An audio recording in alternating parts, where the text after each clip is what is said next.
BNP মহাসচিব মির্জা ফখরুল ইসলাম আলমগীর আল জাজিরার সাথে একটি সাক্ষাৎকার দিয়েছেন। সাক্ষাৎকার ঠিক দেননি, আল জাজিরা সাক্ষাৎকার নিয়েছে। আজকে ক্যান্টনমেন্টের মধ্যে আসসালামু আলাইকুম, আমি আপনাকে দেখাবো হঠাৎ নির্বাচন নিয়ে একই তথ্য দিলেন। আমি এটি শোনার জন্য প্রস্তুত ছিলাম না। তো আজকের এই ভিডিওটি অত্যন্ত গুরুত্বপূর্ণ। তো আমি আশা করব যে আপনারা সম্পূর্ণ ভিডিওটি দেখবেন, আর এই সম্পূর্ণ ভিডিওটি দেখলেই বিস্তারিত জানতে পারবেন। আর এই ভিডিওটি দেখানোর আগে আপনাদের কাছে আমার ছোট্ট একটি রিকোয়েস্ট, আপনারা যদি চ্যানেলে নতুন হয়ে থাকেন তাহলে নিত্য নতুন আপডেট নিউজ সবার আগে পেতে আমার এই চ্যানেলটি সাবস্ক্রাইব করে আমার সাথেই থাকুন। আর এখন চলুন কথা না বাড়িয়ে আমরা ভিডিওটি দেখে আসি। বিএনপি মহাসচিব মির্জা ফখরুল ইসলাম আলমগীর আল জাজিরার সাথে একটি সাক্ষাৎকার দিয়েছেন। সাক্ষাৎকার ঠিক দেননি, আল জাজিরা সাক্ষাৎকার নিয়েছে। আল জাজিরা বাংলাদেশের নির্বাচনকে কেন্দ্র করে নির্বাচন উপলক্ষে এর আগে সজীব জয়ের ইন্টারভিউ নিয়েছেন, তারপরে জামাতের আমিরের ইন্টারভিউ নিয়েছেন। তারই ধারাবাহিকতা এবার মির্জা ফখরুল ইসলাম আলমগীর। অত্যন্ত স্বাভাবিক ব্যাপার। ইন্টারভিউটি যারা দেখেছেন তারা একটা জিনিস খেয়াল করবেন, তারেক রহমান বা বিএনপির বিরুদ্ধে যত অভিযোগ সবকিছু মির্জা ফখরুল ইসলাম আলমগীর সাহেব বলেছেন যে এগুলো বায়াসড। বিগত 15 বছরের সরকার এগুলো ইচ্ছাকৃতভাবে করেছে। ঠিক আছে, এফবিআই এর তদন্ত হয়েছে তারেক জিয়াকে নিয়ে, গ্রেনেড হামলা নিয়ে, আপনারা জানেন। সেই এফবিআই এর তদন্তকেও বলেছে এটা বায়াসড হয়ে এফবিআই তদন্ত করেছে। এখন তাহলে যাবেন কোথায়? ডেইলি স্টারের বিভিন্ন প্রতিবেদন নিয়েও মির্জা ফখরুল সাহেব বলেছেন যেটা বায়াসড। 2001 সাল থেকে 2006 সাল পর্যন্ত যেসব চাঁদাবাজি, যেসব অন্যায় অত্যাচার সংখ্যালঘুদের উপর করেছে সবগুলোকে বলেছেন মির্জা ফখরুল সাহেব বায়াসড, যেগুলো বিগত সরকার বায়াসড হয়ে করেছে। কিন্তু আরেকটি কথা তিনি ঠিক বলেননি, সেটা হচ্ছে তারেক রহমানের বিরুদ্ধে সব মামলা আওয়ামী লীগ সরকার করে নাই, বিগত সরকার করেনি, করেছে 111 সরকার। 2007 সালে যে সরকার গঠিত হয়েছিল সেই সরকার 18-19 বা এরকম মামলা করেছিল তারেক জিয়ার বিরুদ্ধে, মানি লন্ডারিং, চাঁদাবাজি, সমস্ত কিছু, যে কারণে তারেক রহমানকে নানান পানিশমেন্টও দিয়েছে, সেটি আপনারা দেখেছেন। কিন্তু মির্জা ফখরুল সাহেব বলেছেন যত মামলা তারেক সাহেবের বিরুদ্ধে সব বিগত আওয়ামী লীগ সরকার 15 বছর ধরে এগুলো করেছে এবং কোনো প্রমাণ পাওয়া যায়নি। এগুলো তিনি প্রকাশ্যে বলেছেন। এবং কেউ কেউ মন্তব্য করছেন মির্জা ফখরুল ইসলাম আলমগীর আসলে অত টেকনিক্যাল জবাব দিতে পারেন না, তিনি বিএনপি মহাসচিব হিসেবে যতটা বিচক্ষণ হওয়া উচিত ছিল ততটা বিচক্ষণ নয়। তার কথাবার্তার মধ্যে নতুন কিছু পাওয়া যায় না, গতানুগতিকভাবে তিনি কথা বলেন। ঠিক আছে, তার পলিটিক্যাল ক্যারিয়ারও আপনারা দেখবেন তিনি আহামরি চমকপ্রদ কোনো বক্তব্য তার কথার মধ্যে থাকে না, নতুন কোনো কিছু থাকে না। এটা যে কোনো সাধারণ মানুষ এইসব বক্তব্য দিতে পারে। এখন যেটি শিরোনাম হয়েছে দৈনিক ইত্তেফাক থেকে, আমি বলছি ধর্ম নিরপেক্ষতা নয়, সব ধর্ম ও বিশ্বাসের মানুষের অধিকার নিশ্চিত করাই বিএনপির লক্ষ্য। আচ্ছা, ধর্ম নিরপেক্ষতা আমাদের সংবিধানে আছে, বা আওয়ামী লীগ সরকার সে সংবিধান করেছিল, সেটাকে থেকে এখন মানতে রাজি নয়। ধর্ম নিরপেক্ষতা আর সব ধর্ম ও বিশ্বাসের মানুষের অধিকার নিশ্চিত করা একই তো কথা। কিন্তু ধর্ম নিরপেক্ষতা অন্যের ধর্মকে আঘাত না করা, প্রত্যেকের ধর্ম প্রত্যেকে পালন করবে, প্রত্যেকের বিশ্বাস প্রত্যেকের আলাদা আলাদা। মির্জা ফখরুল সাহেব বলেছেন ধর্ম নিরপেক্ষতা নয়। আচ্ছা ঠিক আছে, এটা নিয়ে আপনারা জানেন এখানে আহামরি কোনো পরিবর্তন আছে বলে মনে করি না, একই কথা। এখানে আরেকটা জিনিস খেয়াল করবেন, মির্জা ফখরুল ইসলাম আলমগীর সাহেব, এতদিন আমরা শুনতাম বাংলাদেশে 90% মুসলিম, আবার শুনি 92% মুসলিম, এখন মির্জা ফখরুল সাহেব বলেছেন 95% মুসলমান। সো এখানে অন্য ধর্ম থাকবেও না আগামীতে। ঠিক আছে, আমি একটু পড়ে শোনাই। সবকিছু এখানে উল্লেখ করা হয়নি এই সংবাদ শিরোনামে ইত্তেফাকে, ধারাবাহিকভাবে হয়তো আসবে। কিছু অংশ তারা উল্লেখ করেছে। ধর্ম নিরপেক্ষতা বিএনপির রাজনৈতিক লক্ষ্য নয় বলে মন্তব্য করেছেন দলটির মহাসচিব মির্জা ফখরুল ইসলাম আলমগীর। তিনি বলেছেন বিএনপির মূল লক্ষ্য হল সব ধর্ম ও বিশ্বাসের মানুষের অধিকার প্রতিষ্ঠা করা এবং ধর্ম পালনের স্বাধীনতা নিশ্চিত করা। তো ধর্ম নিরপেক্ষতার মানেটা কি? একই তো কথা, কিন্তু শব্দ চেঞ্জ করে দিয়েছেন। হ্যাঁ, এটা তো স্বাভাবিক, কিন্তু এটা কোনোদিনও বাংলাদেশে হবে না, অতীতে হয়নি, দেখেছেন আপনারা। সবসময় আগামী তো হবে বলে মনে হয় না, এখনো হচ্ছে না। ঠিক আছে, কিন্তু সেটা হওয়া উচিত। ধর্ম নিরপেক্ষতা মানলেই হয়। ঠিক আছে, সব ধর্ম বলতে এই যে আল জাজিরাকে তিনি সাক্ষাৎকারী কথাটি বলেছেন, ধর্ম নিরপেক্ষতা নিয়ে আল জাজিরার প্রশ্নের জবাবে মির্জা ফখরুল বলেন এটা আমাদের মূল লক্ষ্য নয়, ধর্ম নিরপেক্ষতা মূল লক্ষ্য নয়। মূল লক্ষ্য হচ্ছে, আমাদের লক্ষ্য হচ্ছে সব ধর্ম ও সব বিশ্বাসের মানুষের অধিকার থাকবে, তারা যেন তাদের ধর্ম পালন করতে পারে এবং তাদের সব অধিকার থাকবে। তো কি হলো এটা? এই কথার মধ্যে কোনো নতুন কিছু আছে? যে ধর্মনিরপেক্ষতা নয়, আমরা অন্য কিছু করব, অন্য কিছু কি? একই কথা তো।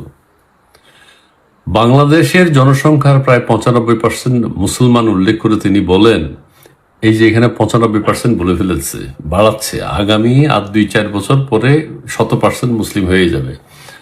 ঠিক আছে? এই কারণে ধর্মনিরপেক্ষতা শব্দটি বাংলাদেশের রাজনীতির জন্য মোটেও উপযোগী নয়। হায় হায়, এটা কেমন কথা হলো? যদি আমরা এই ধর্মাবলম্বীদের অধিকার নিশ্চিত করতে পারি তাহলে তো কোনো সমস্যা নেই। এটা কি? একটু চিন্তা করবেন, আহামরি কিছু না। কিন্তু দেশের সংখ্যালঘু জনগোষ্ঠীর স্বার্থ রক্ষায় তিনি বিএনপির রেকর্ড সবচেয়ে ভালো বলে দাবি করেন মির্জা ফখরুল ইসলাম আলমগীর। 2001 সালে নির্বাচনে বিজয় হয়েছে যখন বিএনপির, আপনারা দেখেছেন তখন কি, যারা সিনিয়র আছেন তারা বুঝবেন। তিনি বলেন, বাংলাদেশের ইতিহাস দেখলে দেখা যাবে প্রতিটি রাজনৈতিক পরিবর্তনের পর কিছু সমস্যা হয়েছে। হ্যাঁ, এটা ঠিক, সেগুলো রাজনৈতিক ও সাম্প্রদায়িক নয়। বাংলাদেশে সাম্প্রদায়িক নানান সমস্যা আছে, সংখ্যালঘুদের উপর আঘাত করা হয় সব সরকারের সময়, এগুলো হয় বিগত সব সরকারের সময়, কিন্তু এটা তো গ্রহণযোগ্য নয়। আমরা সবাই বাংলাদেশের নাগরিক, এই জিনিসটা আমরা মনে করতে পারি না কেন? ধর্মের ভিত্তিতে কেন হানাহানি, মারামারি, কাটাকাটি? ঠিক আছে। আল জাজিরার সাংবাদিক উল্লেখ করেন, হিউম্যান রাইটস ওয়াচ বিভিন্ন মানবাধিকার সংস্থা বিএনপি জামাতের নেতৃত্বাধীন 4 দলীয় জোট সরকারের 2001 থেকে 2006 সময়কালে সংখ্যালঘুদের জন্য বিপজ্জনক বলে অভিহিত করেছিল। মির্জা ফখরুল সাহেব বলেছেন এগুলো সব বায়াসড। হিউম্যান রাইটস ওয়াচ এগুলো সব বায়াসড, মানবাধিকার সংস্থা এগুলো বায়াসড, জাতিসংঘের। তো উনি কোনো টেকনিক্যাল জবাব দিতে পারেন নাই, উনি কোনো বিচক্ষণ জবাব দিতে পারেন নাই, উনি বায়াসড বলেছেন। কি তো বাংলাদেশের, পৃথিবীর সবকিছুই বায়াসড, তো মির্জা ফখরুল সাহেব কাকে বিশ্বাস করবেন? এর জবাবে মির্জা ফখরুল বলেন, আমি তা মনে করি না, আমি কখনো কোথাও এটি পড়িনি। আচ্ছা, তিনি পড়েন নাই, এগুলো রিপোর্ট হয়েছে, নাহলে উপস্থাপক বললো কিভাবে? এগুলো রিপোর্ট হয়েছে 2001 সালে যে ঘটনাটি ঘটেছে, জাতিসংঘের মানবাধিকার সংস্থা রিপোর্ট দিয়েছে, হিউম্যান রাইটস ওয়াচ রিপোর্ট দিয়েছে, মির্জা ফখরুল সাহেব সেগুলো পড়েননি। আচ্ছা, ঠিক আছে। জাতিসংঘের জরিপে সাম্প্রতিক সময়ে সংখ্যালঘুদের উপর সহিংসতা বৃদ্ধি ও বিএনপি জামাতের সমর্থকদের প্রতিশোধমূলক হামলার অভিযোগের বিষয়ে তিনি বলেন, এগুলো সব পক্ষপাত দুষ্ট, মানে বায়াসড হয়ে করছে। জাতিসংঘের জরিপে জাতিসংঘ বায়াসড হয়ে বাংলাদেশের সংখ্যালঘুদের উপর বিএনপি জামাত যা করছে, এইসব রিপোর্ট করছে। ঠিক না, উনি ঠিক বলেননি, বিএনপি মহাসচিব ঠিক বলেননি। বিএনপি নির্বাচনে জয়ী হলে, হ্যাঁ, তারেক রহমান ইতিমধ্যে পরিকল্পনা সামনে এনেছেন, আরো অনেক কথা বলেছেন। তো এটাই মোটামুটি কথা। তারেক রহমানের বিরুদ্ধে 80টির বেশিটি মামলা প্রসঙ্গে তিনি বলেন, সব মামলাই আগের শাসন। এই যে এখানে একটা ভুল করেছেন, সব মামলাই কিন্তু শেখ হাসিনা সরকারের নয়, 111 সরকারের। 111 সরকারের অনেকগুলো মামলা, শেখ হাসিনা সরকারও মামলা করেছে, অন্যায়, অত্যাচার, জুলুম যেগুলো ছিল, কিন্তু 111 সরকারের অনেকগুলো মামলা আছে। সব মামলাই আগের শাসন, হাসিনার ফ্যাসিস্ট সরকারের সময় দেয়া। এইসব মামলার বিচার ও তদন্ত হয়েছে, তারেক রহমানের বিরুদ্ধে একটি অভিযোগও প্রমাণিত হয়নি। আমাদের আদালত বায়াসড। বিএনপির তৃণমূল পর্যায়ে নেতাকর্মীদের চাঁদাবাজি, ধর্ষণ ও হত্যার অভিযোগ অস্বীকার করেন দলটির মহাসচিব। কোনো কিছুই স্বীকার করেননি, সবই বায়াসড। তিনি বলেন, গত 15 বছর আমাদের নেতাকর্মীদের জমি দখল, দোকান, ব্যবসা দখল করে নেওয়া হয়েছিল, এখন সেগুলো ফিরে পাওয়ার পর কিছু অভিযোগ এসছে। তিনি বলছেন, আগের সরকার সব নিয়ে নিয়েছিল, এখন সেগুলো আবার তারা দখল করছে বা ফিরে পাচ্ছে, এই জন্য অভিযোগ। আচ্ছা, ঠিক আছে। তবে পুরোপুরি অস্বীকার না করে তিনি বলেন, আমি বলছি না কোনো ঘটনাই নেই, পরিবর্তনের সময় এমন কিছু ঘটে, সব দেশেই ঘটে। আচ্ছা, কিছুটা স্বীকার করেছেন। তিনি বলেন, যখন একটি দল রাষ্ট্রযন্ত্র ব্যবহার করে হাজার হাজার মানুষকে হত্যা করে, তখন স্বাভাবিকভাবেই জনগণ বিচার চায়। আচ্ছা, তিনি এর আগে আরেকটি কথা বলেছেন অন্য জায়গায়, যে এইবারের নির্বাচনে কারচুপি হওয়ার কোনো আশঙ্কা নেই। এইবারের নির্বাচনে কারচুপির কোনো সম্ভাবনা হয় না, আশঙ্কা। নেগেটিভ কিছু হলে সেটা হয় আশঙ্কা। উনি ভুল বলেছেন, সম্ভাবনা নেই। মির্জা ফখরুল ইসলাম আলমগীর, সম্ভাবনা হয় পজিটিভ কোনো খবর যদি হয়, যে ওখানে ভালো আবহাওয়ার সম্ভাবনা আছে, ঝড় বৃষ্টি হওয়ার সম্ভাবনা নয়, ঝড় বৃষ্টি হওয়ার আশঙ্কা আছে, বন্যা দেখা দেওয়ার আশঙ্কা আছে। বন্যা হবে না, বন্যা না হওয়ার সম্ভাবনা বেশি, এইভাবে হয়। পজিটিভ হলে সম্ভাবনা, এটা সবার উদ্দেশ্যে আমি বলছি, পজিটিভ কোনো খবর হলে সম্ভাবনা, নেগেটিভ কোনো কিছু হলে আশঙ্কা। ঠিক আছে, এবারে নির্বাচনে কারচুপির কোনো আশঙ্কা নেই, এটা বলতে পারতেন। তিনি বলছেন সম্ভাবনা নেই। আচ্ছা ঠিক আছে, জামাত ইসলামী নিষিদ্ধ হওয়ার সময় আমি বলেছিলাম ঠিক আছে, আচ্ছা অনেক কথাই বলেছেন, ঠিক আছে।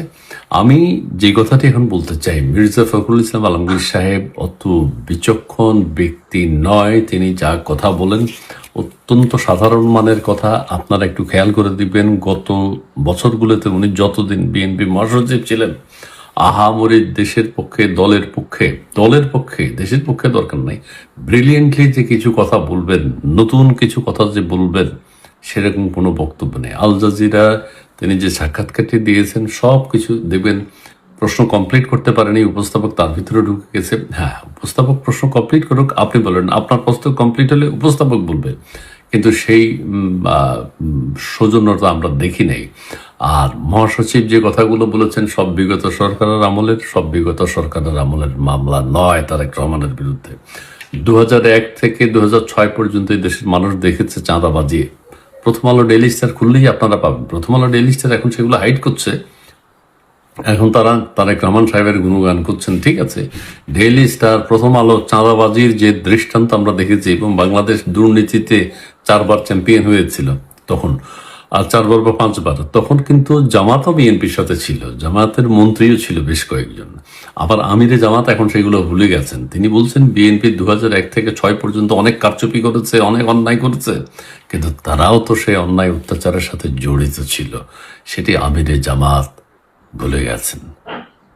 প্রিয় দর্শক, ভালো থাকবেন, সুন্দর থাকবেন, ধন্যবাদ। তো আমি আশা করছি যে আপনারা সম্পূর্ণ ভিডিওটি দেখেছেন। তো আপনাদের যদি বিষয় নিয়ে কোনো মতামত থাকে আমাকে অবশ্যই কমেন্টে জানাবেন। তো আমি এখানে ভিডিওটি শেষ করতেছি। তো দেখা হচ্ছে পরবর্তী ভিডিওতে। সেই পর্যন্ত সবাই ভালো থাকবেন, সুস্থ থাকবেন। আল্লাহ হাফেজ।